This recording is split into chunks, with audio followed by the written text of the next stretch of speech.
Day 12 of the January Pantry Challenge. Today I skipped my smoothie and I had granola for breakfast. And Dan skips breakfast, so there wasn't much to record. It was a bowl of cereal basically. For lunch today, Dan had ramen and I just realized I skipped lunch. We just got back from the grocery store. It's Friday. We should have been spending only $30. Dan forgot that we were doing the $50 a week challenge as part of this January Pantry Challenge. Use up the stuff that's expiring in your pantry. And our bill came to $66. We did use $10 in scene points to take that down to $56. But we got some things that will be used in the next week or so. It's still not $200 a week or $250 a week that we would normally be spending, so $56 is okay. And that still means we've got to eat the snacks that are in the cupboard. And there's lots there. There's a lot of variety in this house. We can eat all kinds of things. It's just not our go-to. It's just not more Doritos, and it's not more pepperettes, and it's going to require us to think a little bit before we go running to the store. But that's good. That's really good. Come see what we picked up. Because it was only $50, $56, it really wasn't very much at all. We got a bag of milk. We got 2 cans of tuna. There was supposed to be tuna on special, but they didn't have any in the store, and I wasn't really interested in getting a rain check. So we just got 2 cans of tuna and a block of cheese because we go through a lot of cheese, and most of the dishes we use are complemented by having cheese, and that's part of the budget. Milk and cheese and cream for the coffee were part of my original plan. We got Dan a maple bourbon salad kit. Got some hot dogs. Dan likes to use these to chop up in his ramen or to fry up beside his eggs instead of sausages sometimes. These were on special for $13.99 instead of $16.99, so that's saving us some money, and we don't need those right away. They're actually going to be, they're a bit of a purchase ahead, but we will get into them before the end of the month, I suspect. And kettle cooked jalapeno flavored peanuts. Those are 100% for my husband because jalapenos and me, no thank you. And then 2 cases of Diet Coke. That is $56 worth of groceries. That's a little crazy. 10 years ago, $56 would have been 3 bags of groceries. 20 years ago, it would have been $10 a bag. That would have been 5 bags of groceries. But nope, the milk itself is $7.75 or something, so that's almost $10 all by itself. Part of my non-meal planning meal plan for the month of January, I have Friday is Flip It Friday, so it's breakfast for dinner, and I'm going to get on that right quick, and I'll show you what we're having when I'm done. I do have dinner on the stove. Tonight's dinner is going to be very simple, but I'll give you a link for a recipe that's a little more intriguing. Years ago, when my channel was very young, and it ran under a different name, I made a Shakshuka recipe video, which is basically eggs poached in seasoned tomato sauce and then cheese and stuff on top of it. I'll link that video in the cards, and I'll link that video in the description below so you can have a look at that and consider something a little more intriguing as breakfast for dinner. Here's a curious oddball thing about me. Most of my life I've been sensitive to eggs. I can only eat over easy. I can't eat them fried solid. I can't eat them scrambled. Just can't. I end up with very, very bad stomach cramps and gas pains the next day. I just can't do it. But farm fresh eggs don't bother me. I don't know why. I still avoid scrambled, but they don't bother me.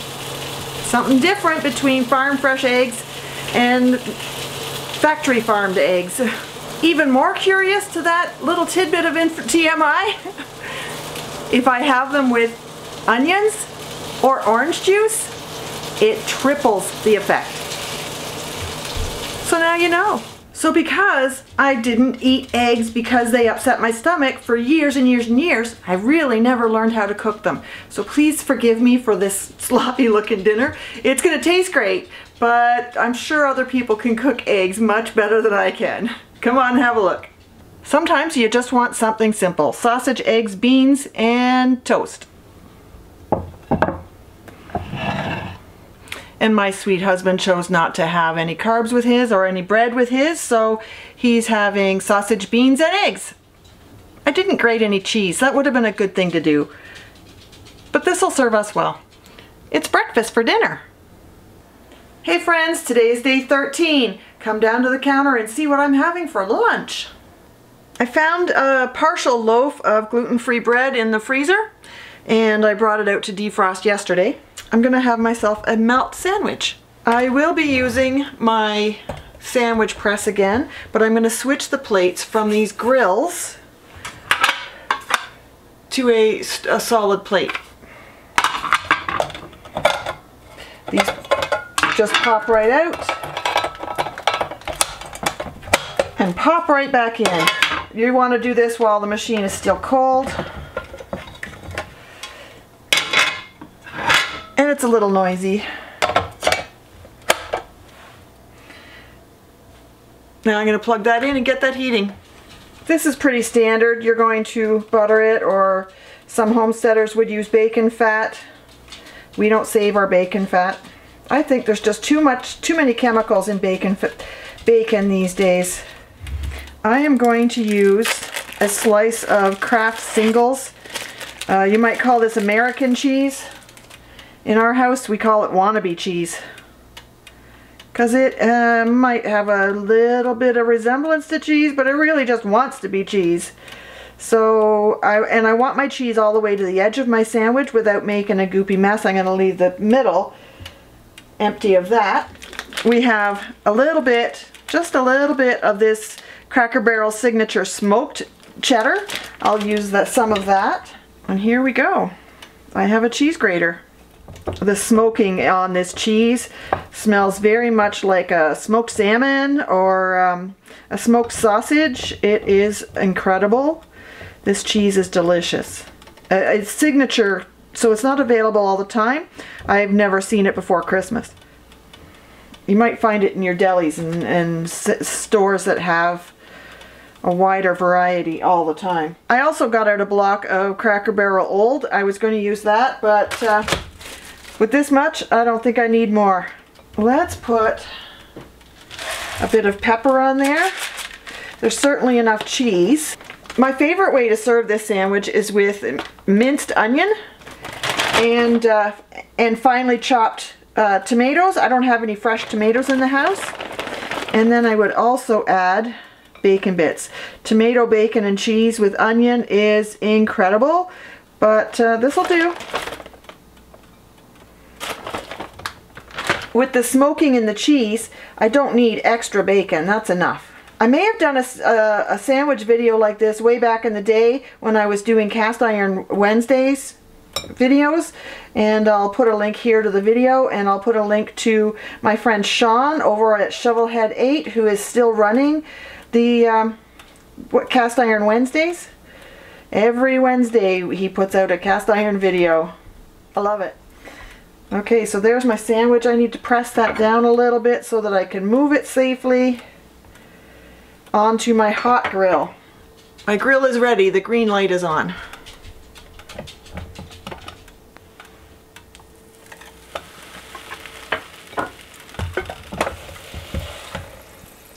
I use quite a lot of bacon bits. Having them in this already diced up, ready to go large bag is so convenient. I can throw them on anything.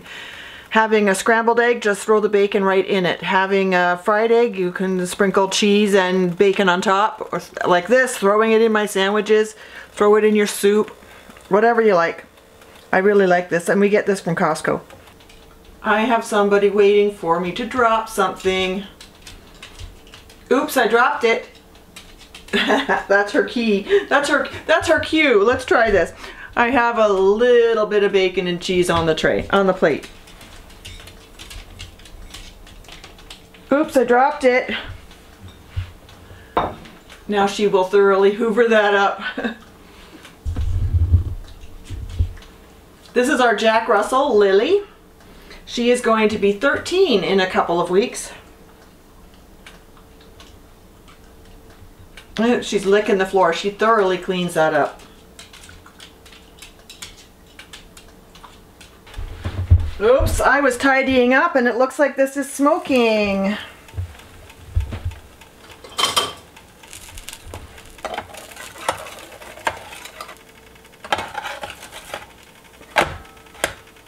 It's okay, I can do another minute or two. I'm actually going to unplug that and just let it finish while I finish tidying up.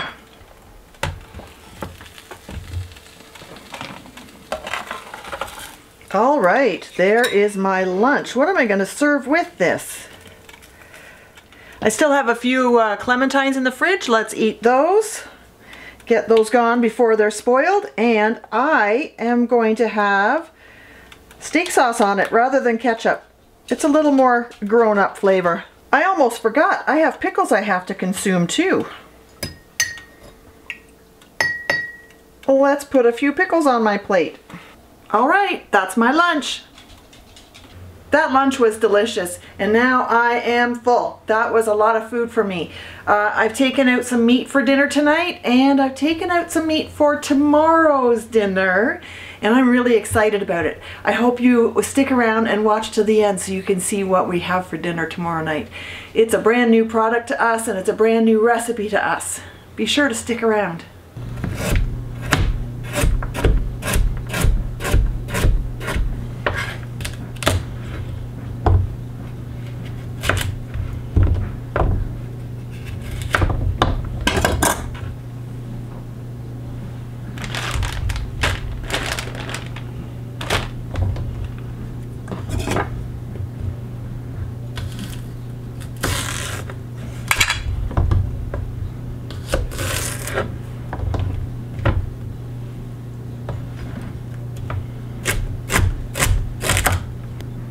Can you see the sprout starting? I'll take those out, put them in the soup vegetable bag. I have a bag off to the side here, starting a fresh one. I've taken off most of the really outer layers of onion skin, but I'll keep the ones that were 2 or 3 layers in. This will go to making my vegetable stock or my chicken stock. Actually, I have a turkey carcass to work with very soon, so I'll save that for my turkey carcass. And so far it's celery and carrots and onion.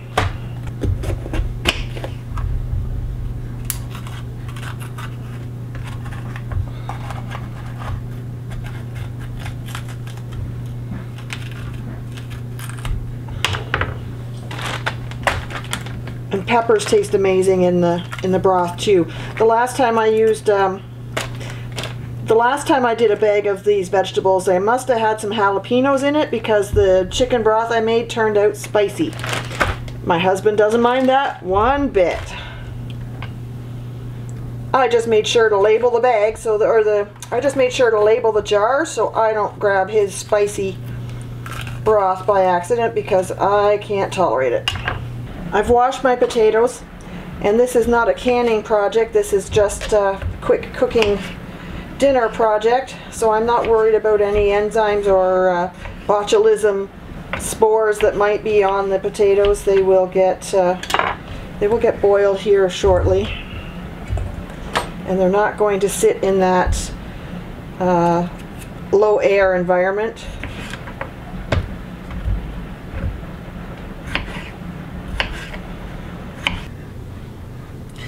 I'm melting some pork lard in the bottom of the pot,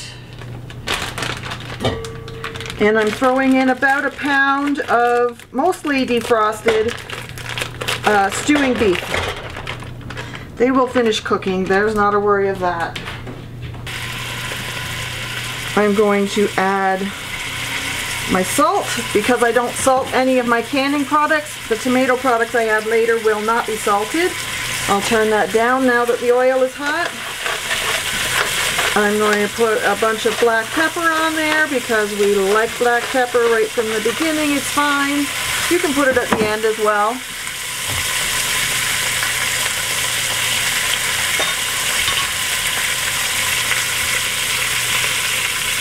I'm putting in a pinch of thyme. I can put more in later if I want to. Actually, I feel like that's going to need more. So a pinch and a half of thyme. We don't grow our own garlic yet, so I'm using the bottle type.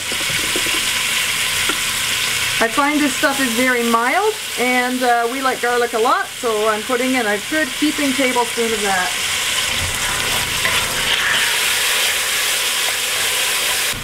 My goal right now is to brown this beef as much as I can without overcooking it, but it's going to be simmered in the stew for a little while, so that will finish cooking it through and tenderizing it.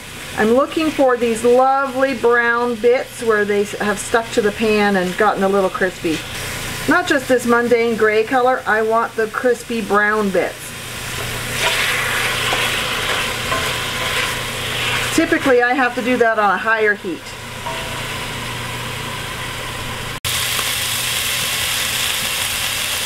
I'm sure you can see how the bottom of the pan is getting brown. That's all the beef juices and the oil and the meat is browning nicely. And that's what I want. I want to be able to get that beef flavor to come out of the bottom of the pan when I put my fluid in there.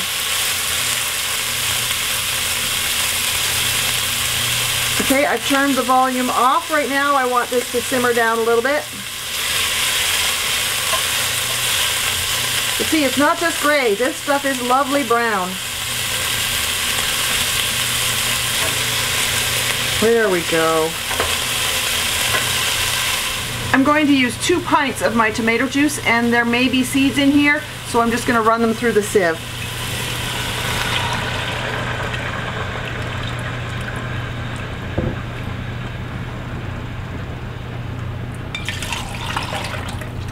I'm also using a 3-cup jar of stewed tomatoes. There are seeds in here, but there's also a lot of pulp in here, so if I want to keep the tomato pieces intact, I can't sift out the seeds, so I have to take this as it is. And I've put about 1/4 cup of water in there just to rinse the goodness out of that jar. If the microphone is picking up noise in the background, it's the weekend, and here in Ontario we have time of use rates for our hydro, so on the weekend laundry gets done. Okay, I'm going to turn that heat back on now. I'm going to add in 1 green pepper, 2 onions, 2 stalks of celery, and 2 carrots. I'm also going to add in my 6 or 7 medium-sized potatoes. This looks like it doesn't have enough liquid in it, and I don't want it to be just tomatoes. I'm going to add in a pint of vegetable broth. The vegetable broth is from 2023, but my broths, I'm replacing them all the time. There we go. So that was a total of 6 cups of liquid, the tomato juice and the vegetable broth, plus another 3 cups of the stewed tomatoes, which came with some liquid of their own as well. Let's throw in a couple of small bay leaves, and I'm going to leave this to simmer, and I'll just come back and check on it every couple of minutes, every 20 minutes or so, and dinner should be ready in about an hour and a half. It's 5 after 5 right now, so I have time for that to simmer and cook those potatoes and the beef the rest of the way. While I was putting a bag of vegetable scraps in the freezer, I came across these bags of zucchinis. These, it's shredded, and they are 1 cup each, and I just haven't been using them. They will essentially disappear in this pot of stew. You won't be able to tell them apart from any of the other vegetables.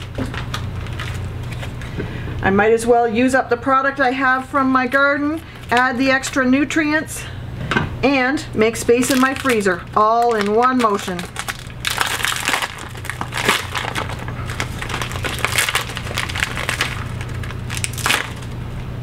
There we go. They're going to cool that down initially, so that might add a few minutes to the cooking time, but we definitely are going to have a full pot of stew here.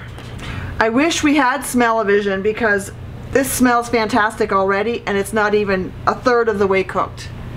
This has been simmering now for 20 minutes. Let's keep it going. Stir it so that we can get all that delicious stuff off the bottom, all that beef flavor off the bottom.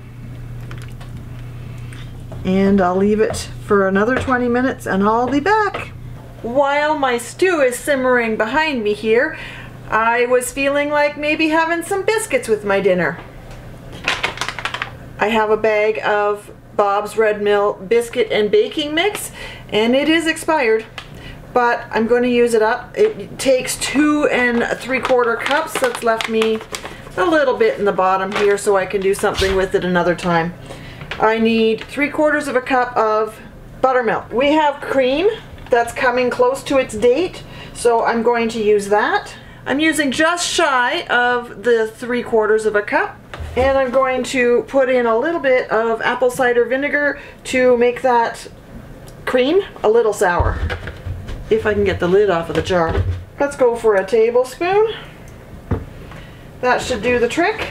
The lid is about a tablespoon. I'm going to let that buttermilk sit for 5 minutes, and while that's sitting, I'm going to grate up some cheddar. I'll put some cheese in our biscuits. Somebody knows the second that the cheese package is opened. She's waiting. She does this funny thing where if I give her a look, she'll look away. I'll give you a demonstration here. Just watch her. Yep, she did it exactly on cue. Now she's looking at me again.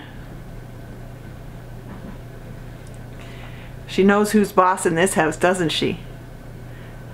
She's a good puppy, but she begs way too much. Okay, get out of my kitchen. Oh, she's limping. Get. She also knows the trick, that if she limps, we treat her a little sweeter. She's had a bad left patella. Her kneecap pops out on her left rear leg. Since she was 6 months old. She knows how to work it. But we are getting some weather right now, and the deck may have been slippery, so it's not. I'm not going to write it off 100%, but she knows how to work it too. Here we go again, grating more cheese. If I don't use all of this, I put the leftovers in a baggie, and we can use it for a sandwich or putting on top of our food later. I think cheese is one of our biggest weaknesses. One of the reasons I want to have a dairy animal is so we can have cheese and sour cream and yogurt and ice cream on a regular basis. But a dairy animal is a big commitment. And after the things that we went through in 2023, we need to weigh our pros and cons carefully and decide what we're going to do one step at a time. I don't know what happened. We're not 25 anymore. You know, up until about 40, you feel like you're 25 still. And then you hit 55 or 60. Yeah, you know it. You know you're not even 45 anymore. Dan and I both really noticed the jump in aging symptoms in this past year, and yeah. The reality is a little hard to swallow, but we'll work on it together. Back to the countertop. Okay, so I'm just going to follow the instructions on the package, plus the cheese. It suggests 2 eggs. Let's get the eggs going. 2 eggs and the buttermilk get mixed into a separate bowl. Since we're only getting 2 eggs a day right now, I'm using up some of the eggs that are in the fridge. And I always crack my fresh eggs into a separate bowl to make sure there's nothing unpleasant in them. And that looks fine. So the eggs and the buttermilk, and that has separated and solidified beautifully. It's almost like sour milk right now. But it's that flavor and that acid that's going to make the baking soda work. I'm going to mix the cheese in. I'm going to mix all of that in. That's going to be delicious. And one thing I really love with cheddar in biscuits is black pepper. The cheddar cheese loaf or any cheese biscuits, anything like that, I like to magnify the flavor of the cheese by putting pepper with it. By mixing the cheese in the flour dry, the cheese will mix through more evenly and it won't clump until we actually have dough clumping as well.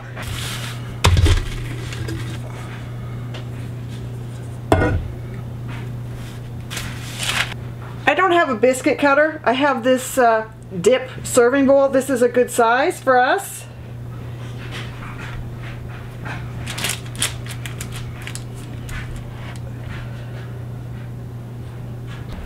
This recipe is supposed to make 8. I've made them a little large, so I've got 5. One thing I did learn while working in the commercial kitchens, if you put the biscuits next to each other, you'll get soft edge biscuits. If you leave the biscuits away from each other, you'll get crispy edge biscuits. I want them soft, and it's okay if some parts are crispy. Okay, my oven is already preheated to 400 degrees. These are going in for 20 minutes. I'm gonna get Dan to taste test this stew and tell me what he thinks. It's hot though. You're hot though. Thank you, sweetheart. A potato. Does it taste okay? Yeah. Yep. Got a nice tomato taste. I tried to neutralize the tomato taste a little, but it was still pretty really hungry. Pretty pronounced. Do you want to taste the biscuit for me? Tell me what you think of that. Cut. It was cut and buttered for you.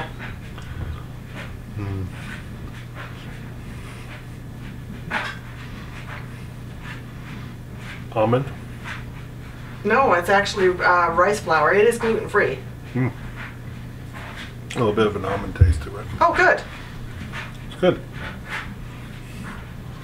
And cheese and black pepper. This is mine here? Sure.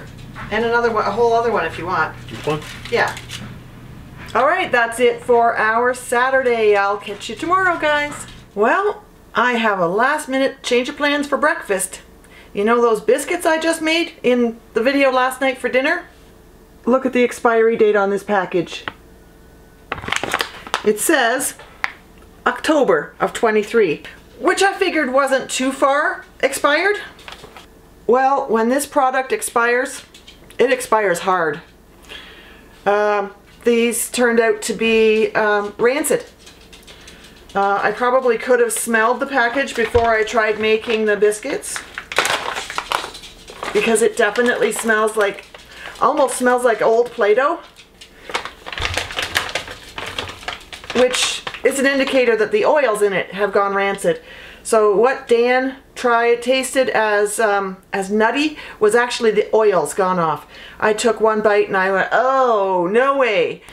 I was hoping to use that for biscuit and eggs this morning and sandwich style, but that was a waste. That did not fly. So this has to go in the garbage, and I have to come up with another plan for breakfast. These have been in the freezer since August, so that's 7 months now, 6-7 months now. But they're starting to get freezer damage, so they have to be used.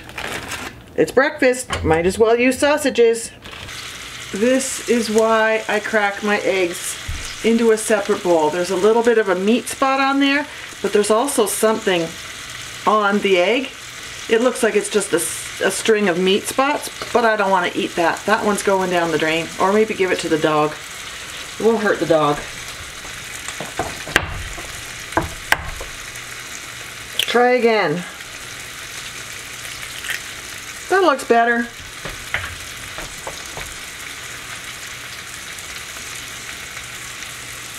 These white parts are perfectly normal in an egg. A little longer than normal, but they're perfectly natural. Oh, this shell is very soft. Oh, yep. No, that one's lumpy. Almost looks like that one got frozen. Wow, I'm not doing so great this morning. I can crack dozens upon dozens upon dozens of eggs and not have a problem. And then once in a while, I'll come across 2 or 3 at a time. This one is soft as well, but it's a little more firm than that last one. This should be fine. Yeah, see, there's another perfectly fine egg.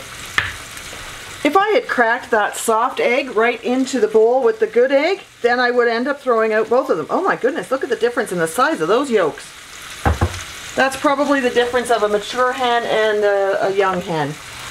I allow 90 days from hatch on my eggs. This one is good until middle of March, March 18th. So I don't know what that was about. Sprinkle of salt, sprinkle of cinnamon. I was going to use nutmeg, but I smelled my nutmeg to see how fresh it was. If it was something I wanted to put in my meal, and I decided that it was kind of flat. And I looked at the expiry date on that, 2015. I think I need new nutmeg.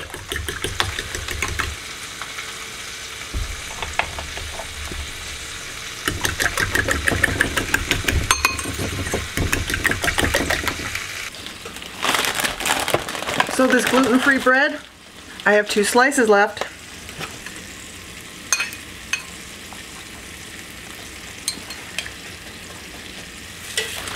This loaf of bread has been around since Christmas. Maybe New Year's. And there is nothing wrong with it. Why are we eating this stuff? How much preservatives are in here? So the gluten-containing bread is more square than my gluten-free bread. And they're smaller slices. But that will suit my husband's breakfast. So there we have breakfast for a king. This is what we're having for dinner. Before we decide to get rabbits on the homestead, we figured we should try eating some rabbit. So it's not a wasted venture, an investment, because it's not going to be cheap to build the hutches and get your original stock and get your feed and get food cans and all of that stuff. Investing in the infrastructure is something to consider before getting any new animal. Come on down to the countertop and watch what I'm doing here. Sorry guys, I don't know what just happened. My SD card or my camera or something was flashing purple. I've never seen that before. This is a piece of the pelvis bones. All of your bones can be used in stock or broth, just like chicken bones can. There is some freezer burn here. I have to cut this out. I can't serve it to Dan if it's got freezer burn. That will not create a good first impression of a rabbit. I'm not serving him food that's going to turn him off of it. This leg portion here, this tendon has been severed, and this whole section is freezer burned, and all of this is freezer burned. I'm just going to cut this off and make it into a thigh. So we're having lemon herb rabbit for dinner. It's the first time I've ever cooked rabbit, and I'm going to give the rice with some of the sauce a taste first. The rabbit was cooked in the rice.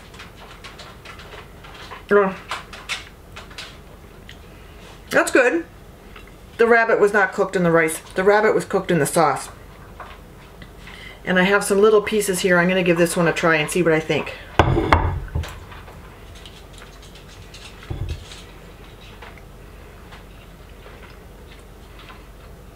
I like that. It's a bit tough, but this recipe was supposed to be cooked to 160 degrees in 30 to 40 minutes. When I took it out of the oven when Dan took it out of the oven for me at 30 minutes, it was already over 200 degrees.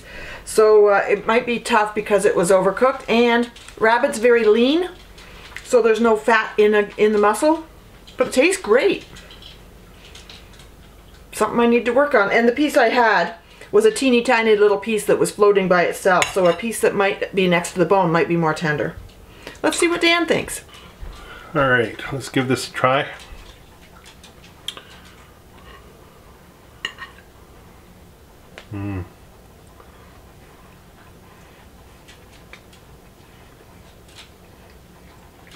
Tastes like chicken.